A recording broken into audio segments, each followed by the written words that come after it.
In this video, you will discover how to cope with disappointments in dating.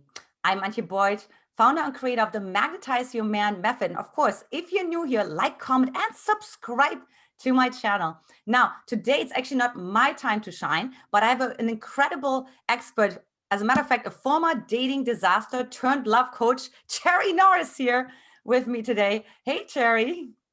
Hi, Anita. Nice to be with you. I'm so excited to have you on my channel and to really hear all of your wisdom that you've accumulated for like 20 years. You were like one of the first, if not the first, dating coach in the world. So, I mean, ladies, okay, fasten your seatbelts. So super, super excited for this topic.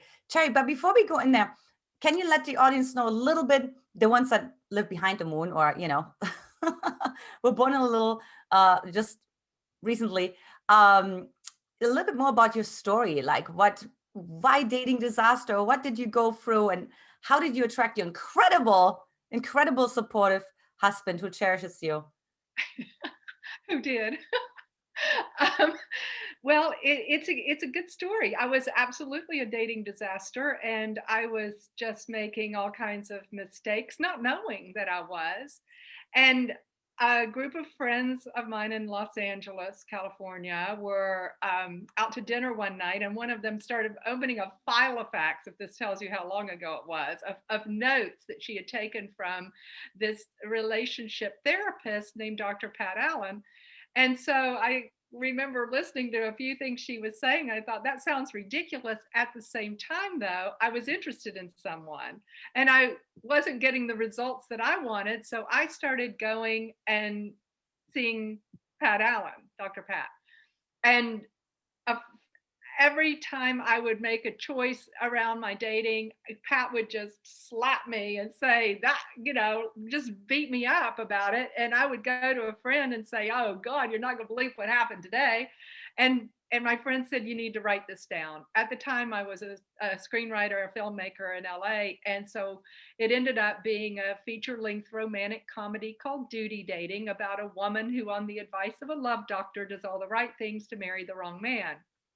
So when I finished making the movie, I was on a sailboat with my mother going up the Mediterranean, and I met a very cute French Italian man named Lorenzo. And I just used what I learned making the movie.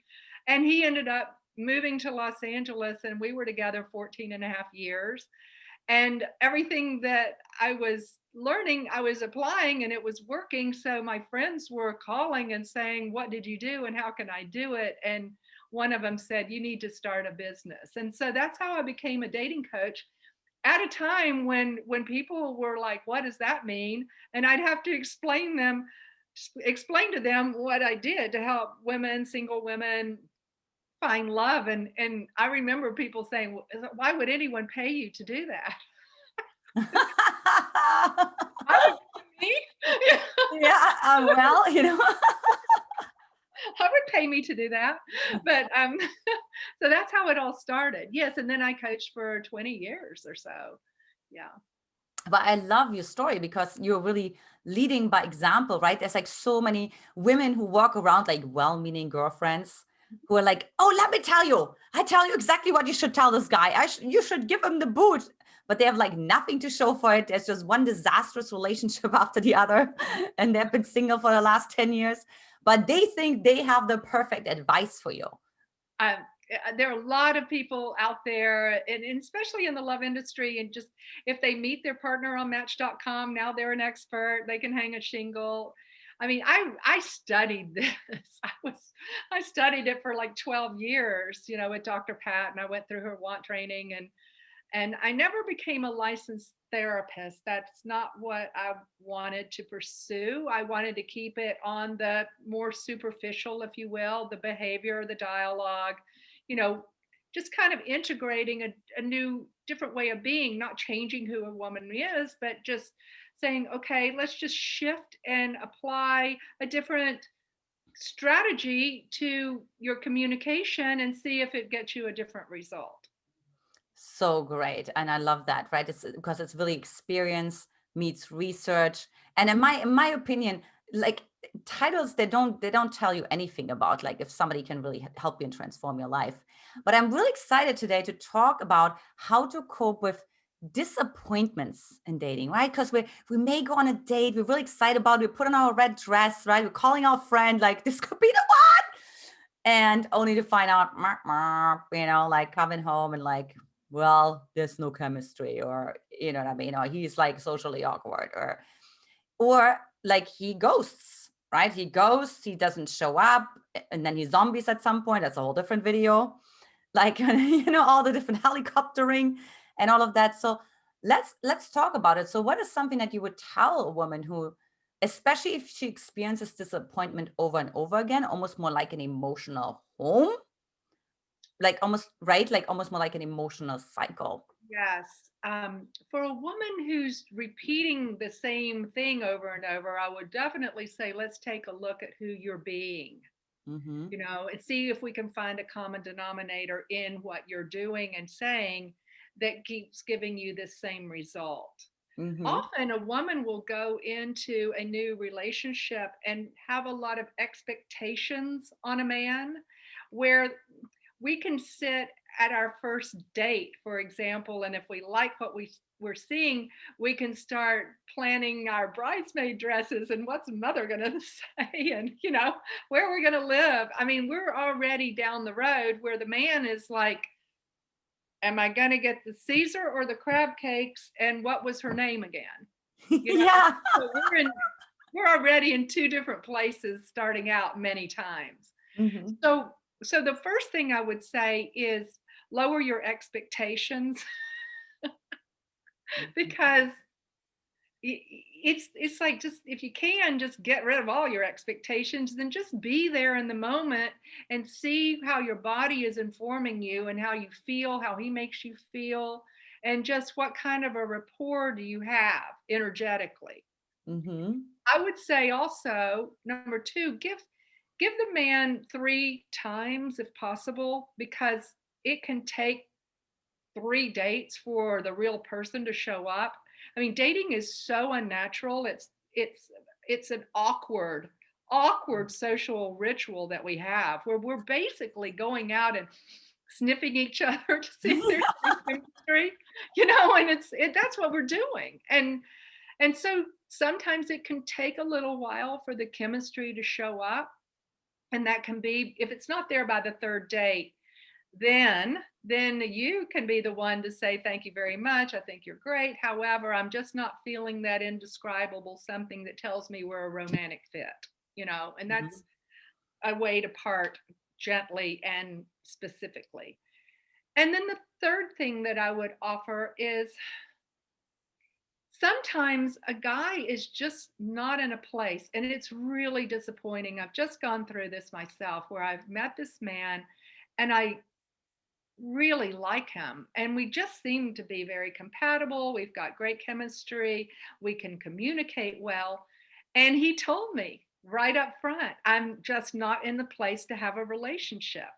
And it's like, and he kept calling, but now it's being more sporadic, and I can't blame that on me, because he told me where he is. And I appreciate that, because a lot of times what can also happen is a man can come on really, really strong.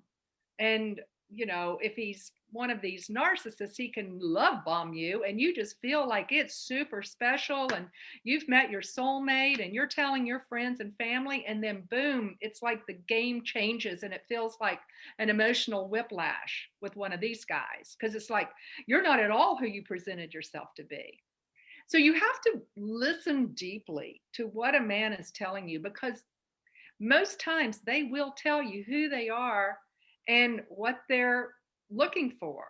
And some are very clear, I'm looking for a relationship, and some are very clear, I'm not. And we can't change a man's mind if he's not in a relationship mode. That's when you say next. The premise of my movie, Duty Dating, is that a woman needs to keep 3 going at the same time, because with 1 it's over focus, 2 is either or, and with 3 we can keep perspective and juggle. really hard to do. And it often sucks big time because it's not fun. But it is a way to just go, okay, may the better man win. And it does help. It helps to not be a Klingon, hoping, waiting for that phone call with the one man, you see, because they can shift positions over time. So But what I hear you say too, I actually love that. Like one is the overcommitted, two is like either or, like three is great. It's merry-go-round, you know. mhm, But what I hear you say is essentially is the attachment, that like how to cope with disappointment. yeah, Like how can we work more on that sort of like yeah, managing that attachment, right? We don't want to become like unattached because that's the 9 you yeah. need, but how can women more manage their attachment so they don't have that like huge Well, crash? one is don't take it personally because it's not about you. And two is it's really about, we get disappointed when our expectations are thwarted. All right. That's where disappointment comes from, where we have an idea of how it needs to be, and then it's not that. And then we can start, as a woman, we can start ruminating all kinds of reasons why it didn't go the way we thought, which honestly may not have anything to do with the reality, right? Totally. so so so with that in mind, it's really about that anchoring in your body of knowing that you're going to be okay regardless of what he does. You're okay. That's that self-confidence, that self-love, that that being okay no matter what is really the answer to get out of the disappointment. It's like, okay, thank you for the opportunity. I think gratitude is a really good way to stay centered. Thank you for the opportunity. If it's not that man, it's an opening for another opportunity or another man. It's Mm. hard. It's not easy. It's not easy, especially when you finally meet someone that you really like, and then it's like, damn it, you know. Yeah, but um, absolutely. but really, it's don't take it personally. So this is more like now we went into the stage of like how to prevent disappointment. What about this woman is watching right now and she's in the utter disappointment, right? She got let down, she got betrayed or abandoned or rejected, or the case. Like what can she do? She couldn't prevent it. She's now in the disappointment. Well, this is where you call your best girlfriend. You go out and do something nice for yourself. You might go back online and see if there's anyone else. You might get dressed up and go out. It's just, again, that art of self-care. It is disappointing. Time will be a healer for that. Mm-hmm. Mhm. Yeah. Faith is a big component as well. It's a faith walk because relationships are miracles in many ways. That you Mm-hmm. meet someone that you really like at the right time where they're available and you're available, and that you are in alignment, to create something moving forward. Mm-hmm. Yeah, totally. Yeah, and to maybe also embrace disappointment. Don't resist it. Don't run away from it. Don't Not make at it all. right that it's bad or right the worst thing can happen to you. It's a feeling, Yeah. and feelings change. It's Mm-hmm. not a fact, it's a feeling. Yeah. So it's just, yeah, feel the feelings, go through it. It will change. Tomorrow is another day. Mhm. This shall pass, right? You know, to remember this shall pass, even though it feels like it's Mhm. going to be like that for the rest of my life, right? Like, no, no, no. No, no. Yeah, totally. Was so, so good. Well, thank you for that wisdom sharing.